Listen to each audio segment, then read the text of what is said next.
At a time when the government is under fire for being too soft against Chinese incursions, External Affairs Minister Salman Khurshid has said that India is not scared of China.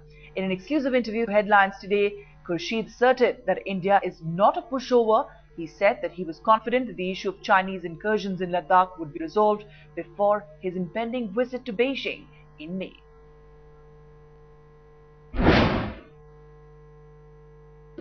We, for the present, take the view that this should be restricted and confined as a local incident to be handled under that mechanism, largely by the military on the both sides, which is what the military is attempting to do. I don't think we see these incidents in terms of eviction, confrontation, conflict. We see them as different of perception on both sides, and as a consequence of that, if something happens adverse to our interest or our perception, we address it, and we expect that that will reach an acceptable resolution. I don't know. I think that we are not scared, and we are no pushovers.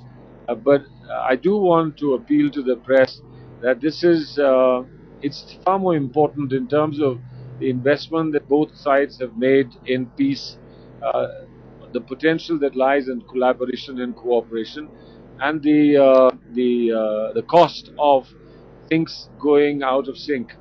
The cost is extremely great for both of us. Not to speak of the fact that we are two large nuclear nations in the world. Therefore, whatever one might say about the Chinese style and format, I think that I would rather that we preserve and continue with the Indian style and format.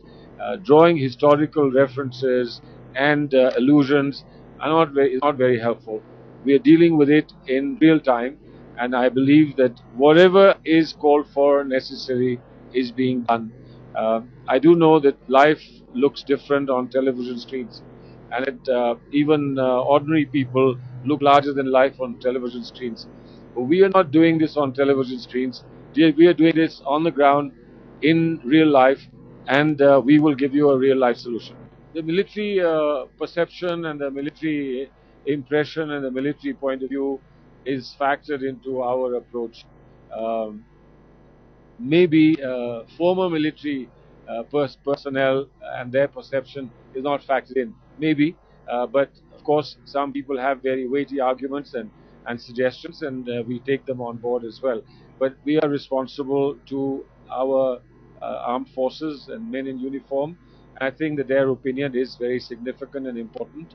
And indeed, I would think that we have largely left it to them to handle. And we don't want to create any impediments or more difficulties for them to handle what they believe they can handle. That's the message that we have from them.